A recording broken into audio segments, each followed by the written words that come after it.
Just over 15 years ago, March 10, 1999, I was honored to be able to introduce my friend and former law partner, Larry Fisher, to this club. I did not know then that Larry was beginning a cycle of speeches, and that I would have the privilege of introducing him 3 more times, in 2004, 2009, and today. In 4 speeches, Larry will have traced the history of the Columbus Association for the Performing Arts, CAPA. Larry is uniquely qualified to do that. He was there at the very beginning. He was a co-founder of CAPA, one of its 4 founding trustees, and he has continued to serve as a trustee for more than 45 years. He has been intimately involved in every theater acquisition CAPA has made, in every restoration project CAPA has undertaken, in every theater management contract CAPA has entered into. Today, Larry is vice chairman of CAPA's board and continues to volunteer his time to work on significant projects, including the acquisition and financing of what will become the 3rd Street Performing Center in downtown Columbus. During his career, Larry has been involved in the preservation and reuse of more historic buildings than anyone else I know, not just theaters. As president of Columbus Downtown Development Corporation, he led the rehabilitation of the F&R Lazarus store.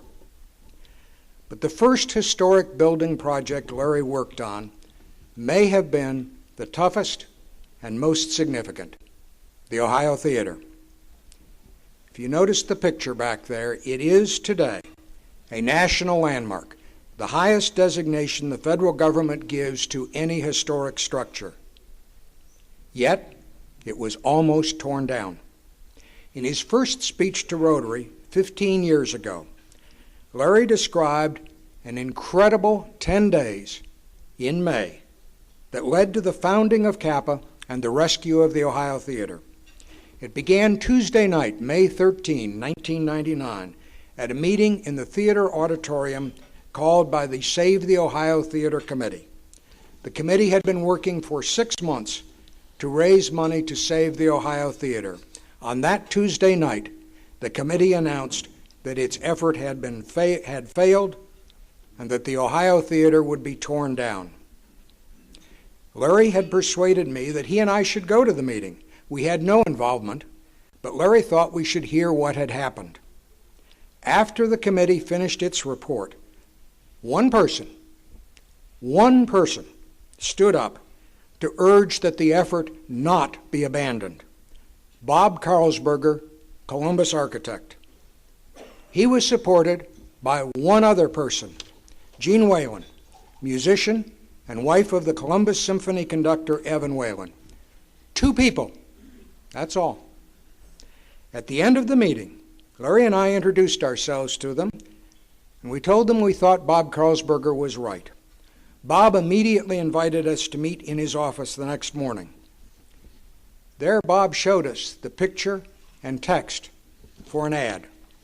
He would pay the $3,000 it cost to run the ad on Friday in both the Columbus Citizen-Journal and the Columbus Dispatch. You may have seen that ad as you walked in today. The situation was that dire, the wrecking ball was about to go through the proscenium. Yet, at the end of 10 days, with tremendous support from the community, CAPA had been formed and had obtained options to purchase both the real estate and all of the theater equipment and fixtures which were separately owned. End of the first speech. In his second speech 10 years ago, Larry recounted the events of the first year following gaining those options, and how CAPA came to the end of the initial option period and had to extend the option, sometimes raising during a day just enough money, $1,000, to extend the option for just 1 day. On the last day of the extensions, CAPA still did not have the funds to exercise the option until a gift was committed by Walter Shapter Jr., just an hour before the option expired, and led to the closing of the purchase on September 4, 1969. Larry went on to describe how the year after the closing, when the Ohio Theater made the transition from being a candidate for demolition to becoming a performing arts center. 5 years ago, Larry returned to our podium to describe the next 39 years of CAPA's history, the fundraising efforts which almost failed before succeeding, the restoration of the Ohio Theater, the construction of the Galbraith Pavilion and expanded backstage facilities, the acquisition of the Palace Theater, an extraordinary gift from Kathy Levesque, the acquisition and restoration of the Southern Theater, which took more than a decade, and the beginning of theater-based community development with the Lincoln Theater Project. Today, Larry will tell us what CAPA is doing now. It has been 45 years and 4 days since CAPA closed on the acquisition of the Ohio. The difference from then to today is quite remarkable. And the story doesn't end there. Larry will also describe the opportunities CAPA is creating today, opportunities which will take CAPA into the future. Please welcome back Larry Fisher, co-founder and 45-year trustee of CAPA, for his fourth and final speech recounting this extraordinary story. Larry Fisher.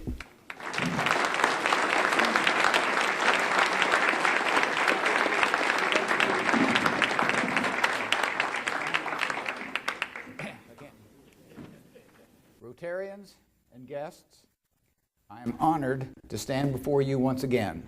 Thank you.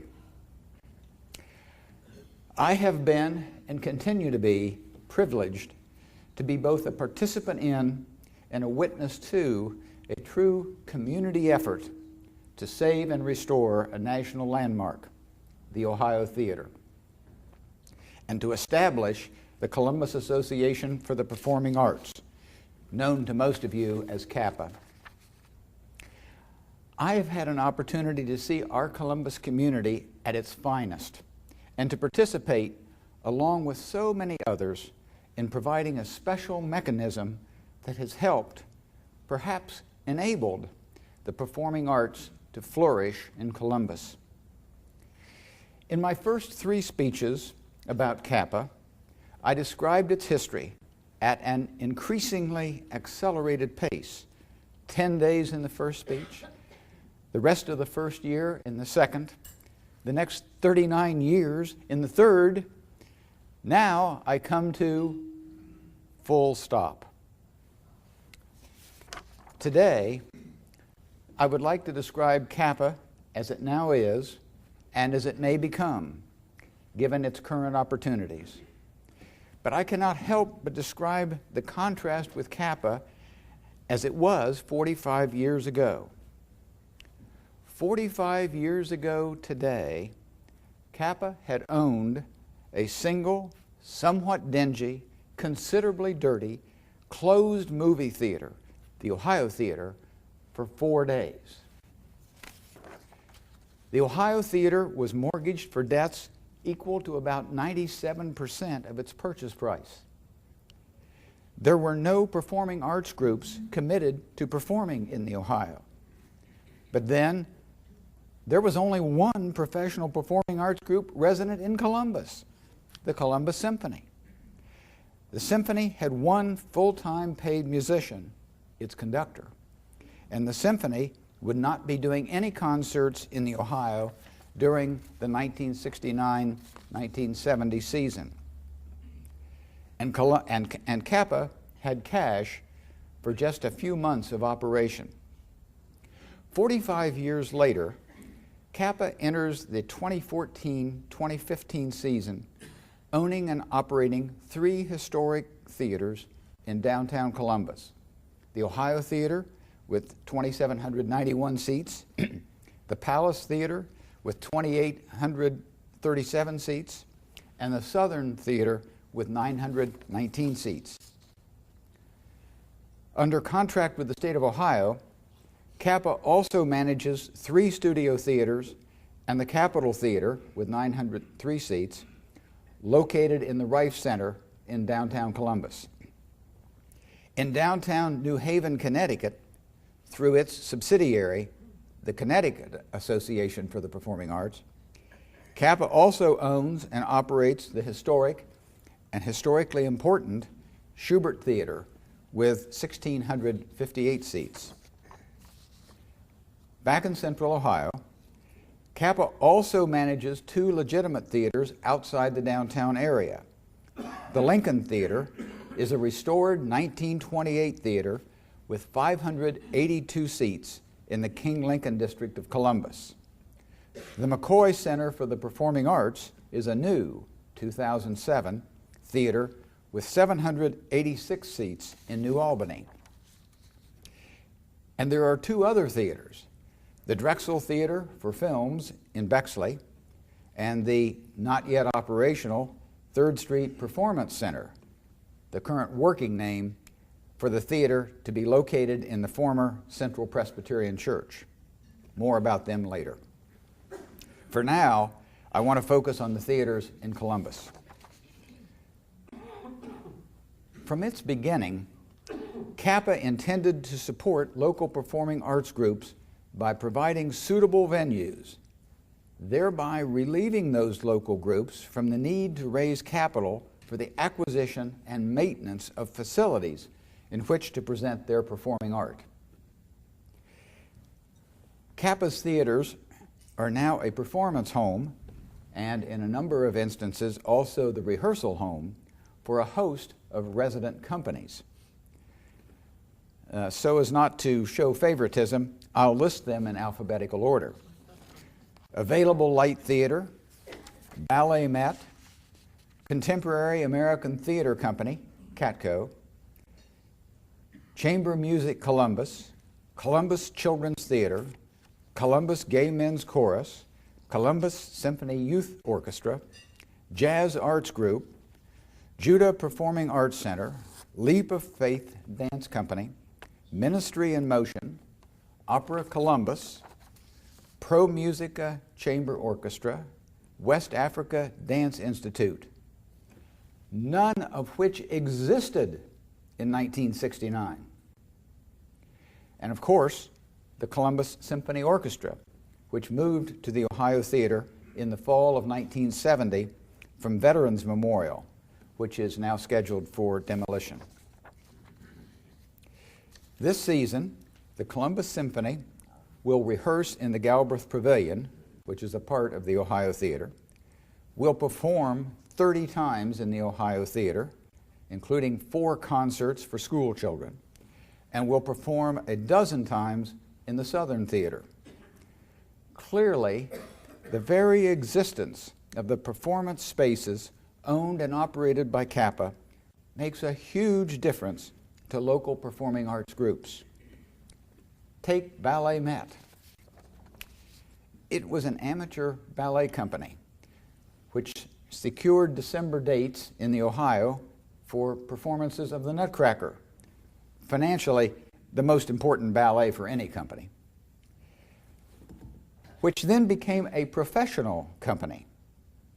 And through the quality of its performances and the size and quality of the Ohio Theater, has probably performed for a higher percentage of the children in its market area than any other ballet company in the nation. It is a great ballet company. Saving the Ohio Theater helped make that possible. A personal aside. The first year that Ballet Met was performing the Nutcracker in the Ohio, I happened to be in the inner lobby of the Ohio on the afternoon of the first day's ticket sales, when, out of the ticket office, came 2 of Ballet Met's dancers. In those days, the dancers helped sell tickets. Leaping and dancing with joy across the lobby to tell me about the day's ticket sales. Actually, they needn't have bothered to tell me. Their dancing expressed the news better than any words could do. 45 years ago, I believed, and I still believe, that if CAPA could provide appropriate venues for Columbus performing arts groups, they would be able to grow and thrive and to focus on the quality of their performances. What I did not foresee 45 years ago was that there is a second area in which CAPA could provide critical assistance to local performing arts groups and other nonprofit organizations. That is the area of management and back office operations.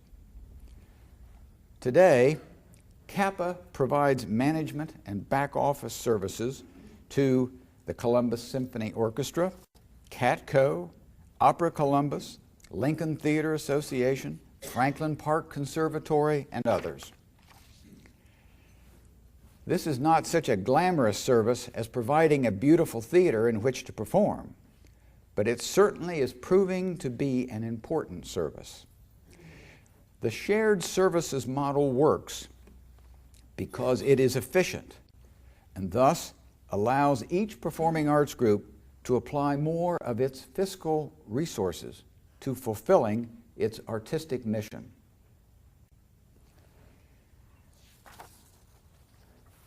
Providing facilities for local performing arts groups was just half of the original mission for CAPA. Thanks to the feasibility study done by C.K. Smith and his associates at Ernst & Ernst in 1969, we knew that CAPA would also have to bring events to Columbus and act as the local presenter, taking both the artistic and the financial risk. The beginning was the summer movie series in the Ohio Theater. Classic family films for $1, now $2.50, with pre-movie concerts on the mighty Morton theater organ, a 4-manual, 26-rank instrument that is one of 2 still surviving, and one of fewer than 3 dozen theater organs in the United States still in their original location.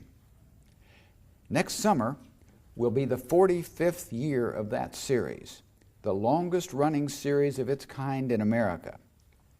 It's quite a show, and it's quite a bargain, and it was a stunningly good start for CAPA's producing efforts.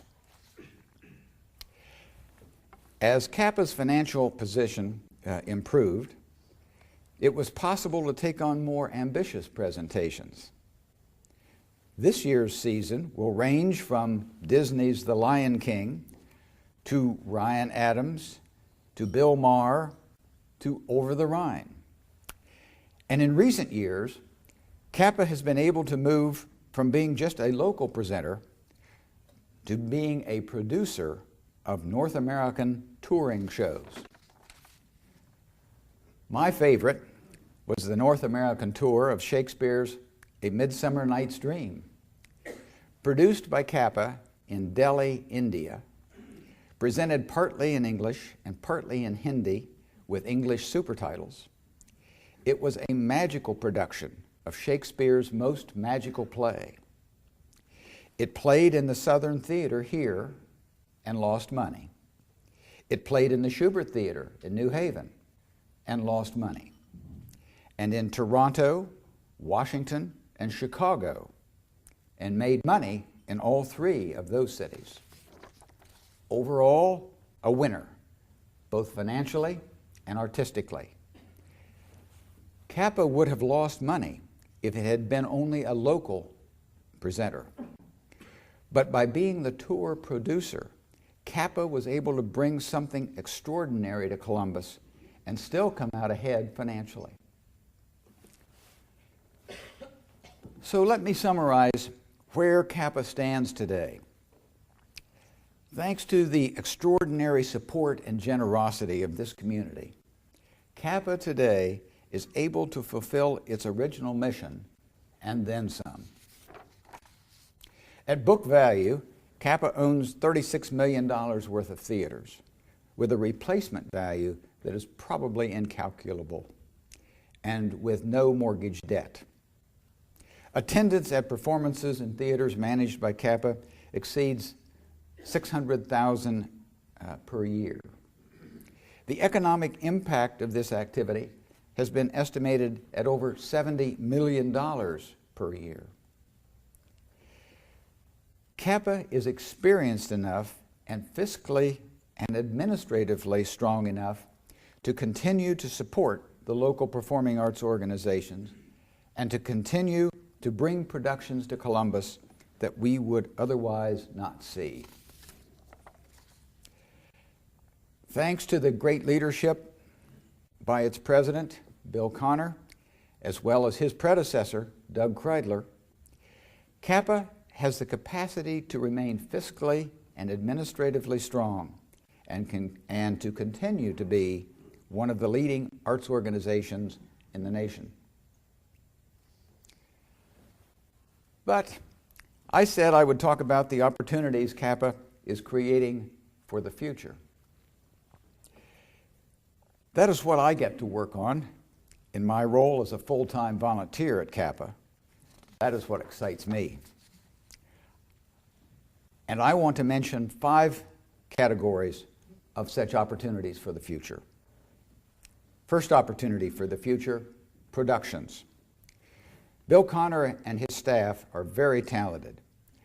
I believe we are just in the early stages of seeing what they can do in the way of CAPA productions. Further, partly because of the availability of CAPA's theaters and CAPA's management and back office services, the performing arts organizations in Columbus are becoming ever more capable producers. As an example, next April, CATCO will present in the Rife Center the world premiere of The Final Table, a play by Herb Brown about an afterlife poker game involving Presidents Harding, Truman, Eisenhower, Johnson, and Nixon. Who knows where that will go, but it is theater at its most exciting. I'm biased, of course, because Herb Brown, the playwright, was a law partner of mine. A second opportunity for the future, adding yet another type of legitimate theater to the mix. Let me introduce this topic by telling a story. The Southern Theater was donated to CAPA by a partnership led by Bill and Barbara Bonner. They had purchased the Great Southern Fireproof Hotel and Southern Theater. Both are historic, built in 1896. They had restored the hotel and put it back in operation. Today, it is known as the Westin, down on South High Street. They had preserved the Southern Theater, new roof, repairing brick walls, but they were not in a position to restore it. So they arranged for the partnership to donate the Southern to CAPA. Thus, it fell to CAPA to raise the money to restore the Southern as a theater. That was hard because there were a lot of questions about the need for a 919-seat theater. Who would use it? It took a decade to raise the money, restore, and open the theater. It turned out to be a jewel. Acoustics, sightlines, ambiance. Today, it is CAPA's busiest theater. So CAPA has once again now looked into the performing arts community's future needs and taken the action that needed to be taken. CAPA has purchased the 1857 Central Presbyterian Church building located at 132 South 3rd Street. Like the Southern, it will need considerable restoration work before it is reopened.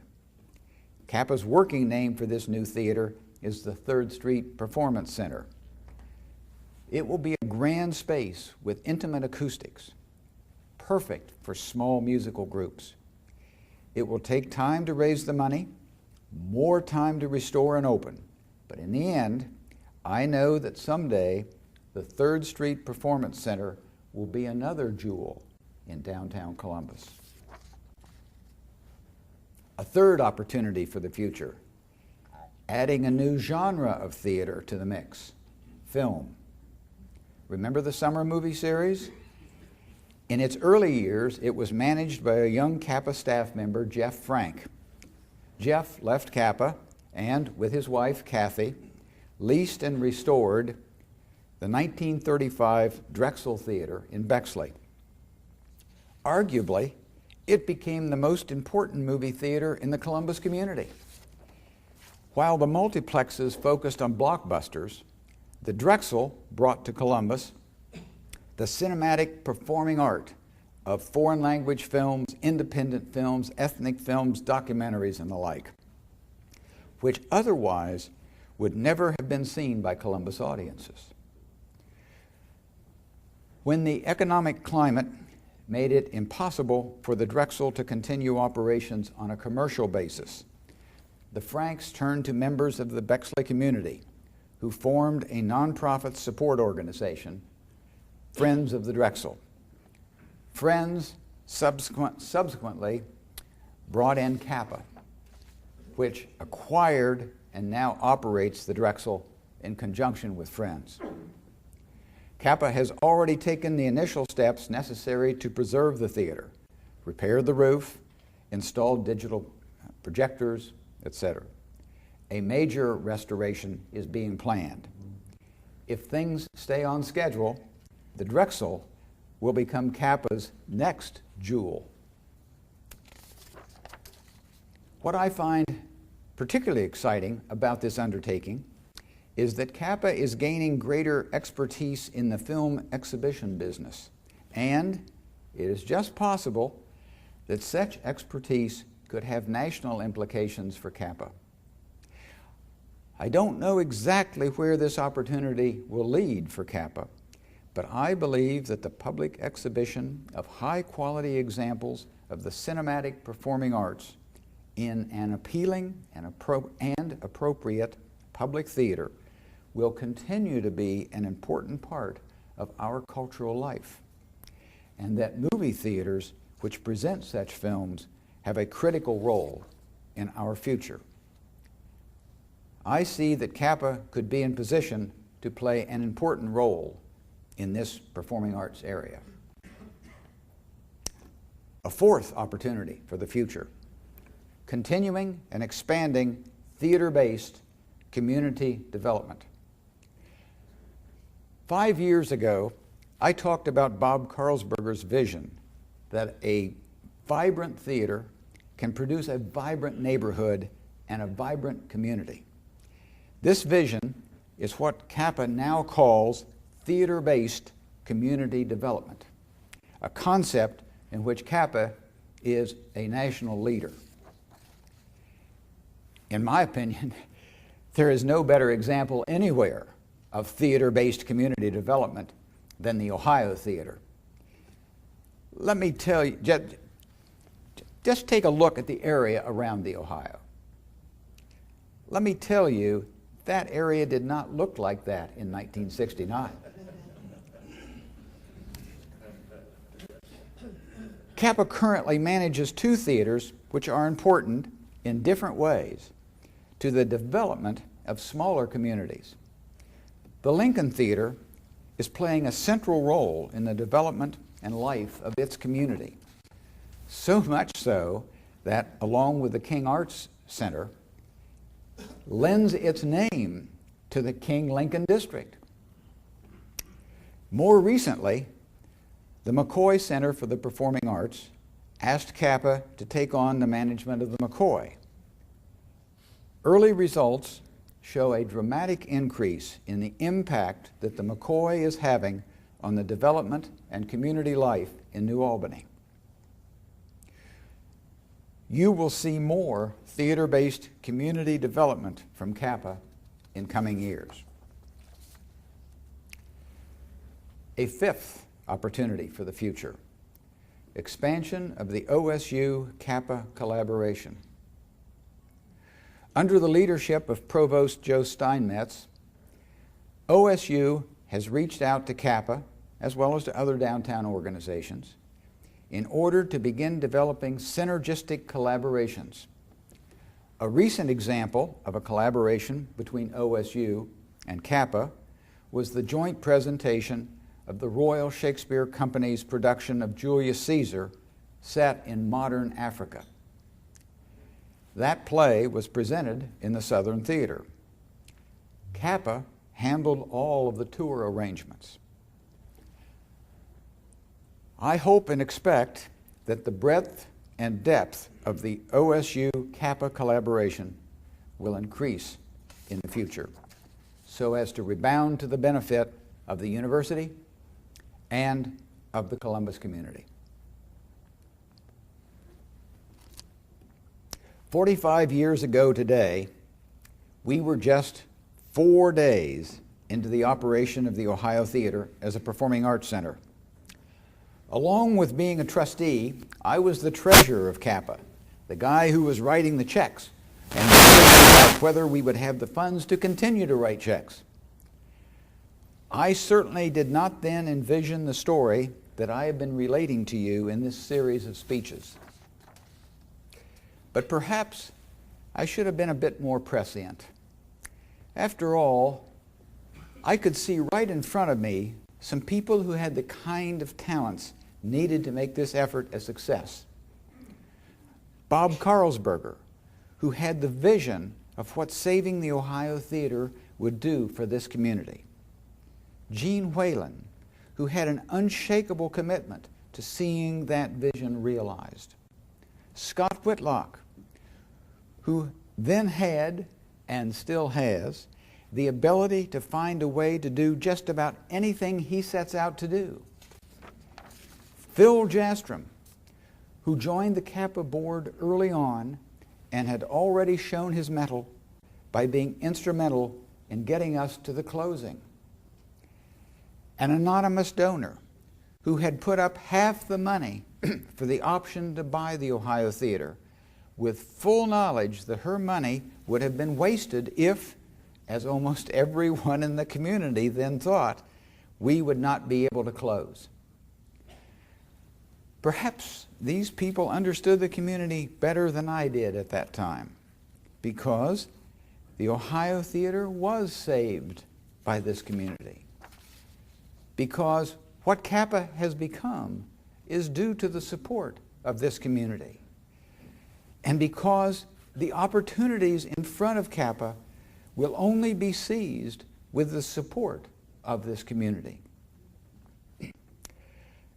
I have been fortunate for more than 45 years to be a role player in and a witness to an extraordinary theatrical story. I want to thank you for the opportunity to share CAPA's story with you, and I want to close with one final observation. In May of 1969, when Bob Carlsberger, Gene Whalen, Scott Whitlock, and I, with counsel from Dick Oman, Ken Ackerman, Bob Lazarus, and others, were creating the organization to save the Ohio Theater, we did not name the organization the Ohio Theater Association. We named it the Columbus Association for the Performing Arts. I believe that as a result of a magnificent 45-year community-wide effort, CAPA has grown into its name. And I think that CAPA will continue along that course to the great benefit of the Columbus community. Thank you.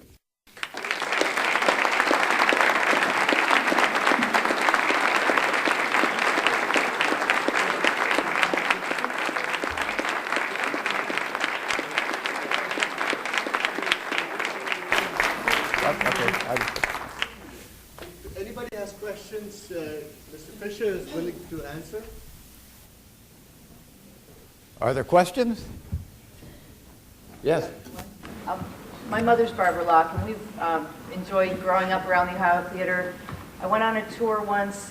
One thing I remember is that the ceilings were so high they had to bring in a sharpshooter to put a hole where the lights should be. That's correct. And just wanted to ask you about the tours, if those are still happening, when we could catch the tours.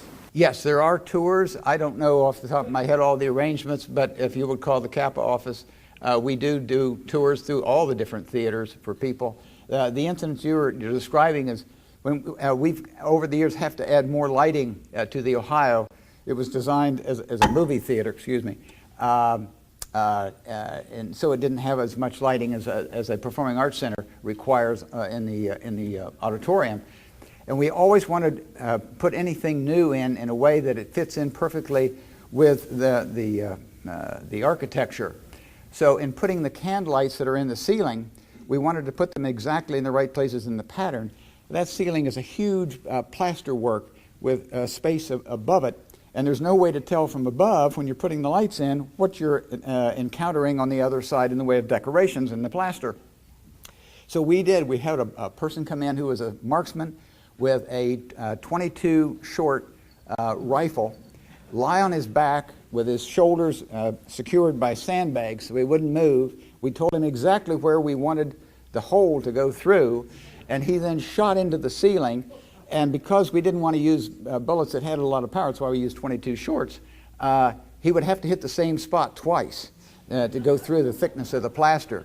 But he did all of that, and then from above we were able to tell where to put the candlelights in.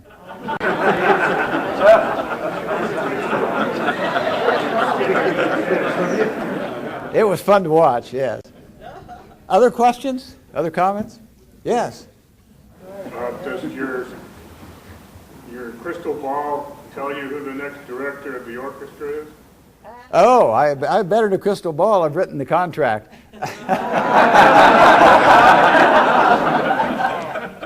But not for disclosure today. Other question, comments? Yes. Is there any other association that would be analogous to CAPA with the depth and breadth that CAPA has in this community? Any other place in the country? We have not encountered one. I guess it sounds like bragging, but it's interesting to me, and I've had the opportunity now, since I've got my office as a volunteer over in the Ohio Theater, I get a chance to see this all the time. You would be amazed at the number of organizations from around the state and around the United States that come in, visit with us, talk about how there might be collaborations, what CAPA might be able to do, and there are national meetings of organizations that are of convention center groups and arts groups and what have you, and so we talk to each other about that, and we haven't really encountered anybody that does it the way we do it. And I'll back up and tell you a story. That doesn't surprise me, by the way, because when we were starting off with CAPA, and 45 years and 4 days ago, we were still looking around about how you run a performing arts center that's a converted American movie palace. We were looking all over the country for anybody that had done this, that could tell us how do you do this. And the answer was there was nobody who had ever done this before. Nobody. There had been 2 American movie palaces converted into symphonic halls, one in Pittsburgh, one in St. Louis. But they had gutted those theaters and converted them, as I say, simply into symphonic halls. So we were without guidance. That is one of the reasons, by the way, that the Ohio is designated a national landmark. President Ford came out to make that designation. You may have read recently in the papers that there are only 3 national landmarks in Columbus. The State House, all the state houses around the United States were designated national landmarks. Rickenbacker's boyhood home is one, and the Ohio Theater. There are very few of them around. A national landmark designation is for things like Monticello, Mount Vernon, places like that. And the reason the Ohio Theater is on it, there are other American movie palaces that have since been restored and operated as performing arts centers, but they don't tend to become, with a couple of exceptions, national landmarks. The Ohio is because it was the first one to do that. Yes. We all know the jewels we have in the Jazz Arts Group and Ballet Met and so forth. Has there ever been any thought to providing the long-term funding of all these organizations that you manage and provide management through a foundation that would have the kind of sustaining capital long-term for the success guaranteed here in the city of Columbus? Yes, there have been decades worth of work by a lot of people on that. There's ongoing work right now. People think about how to do that all the time.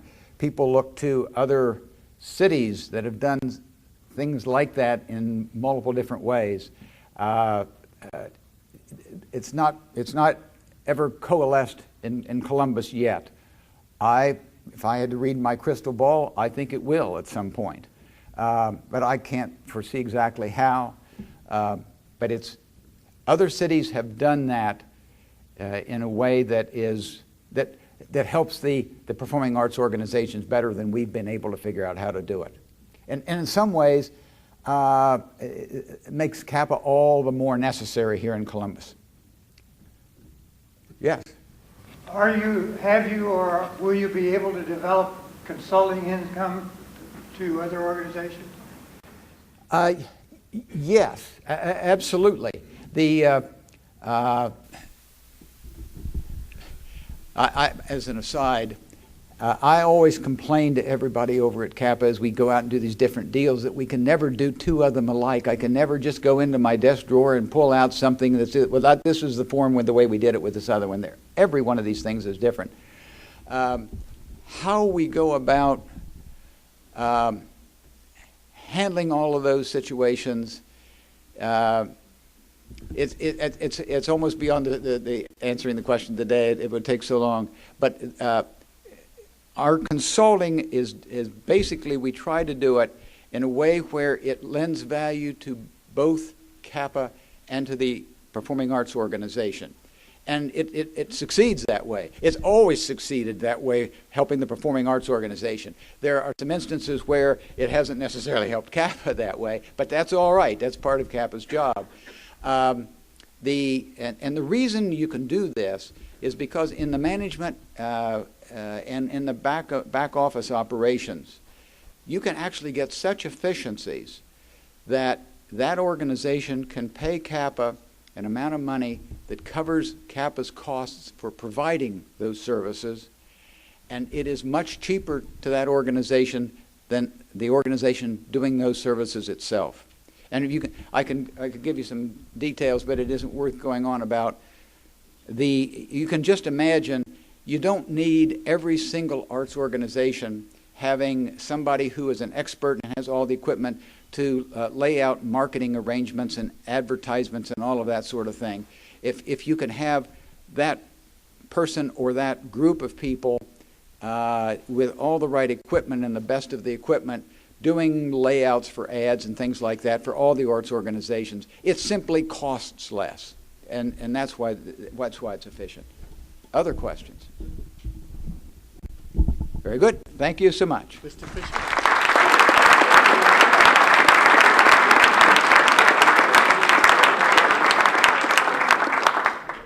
Thank you very much. And I'm sure one thing, as a construction industry, the alignment of lights has not taken up. Shooting is a way of doing it. Next week we'll have Dick Emmons speaking about Ohio shale activity. I assume that means fracking in the Marcellus and Utica shale gas issues. Thank you.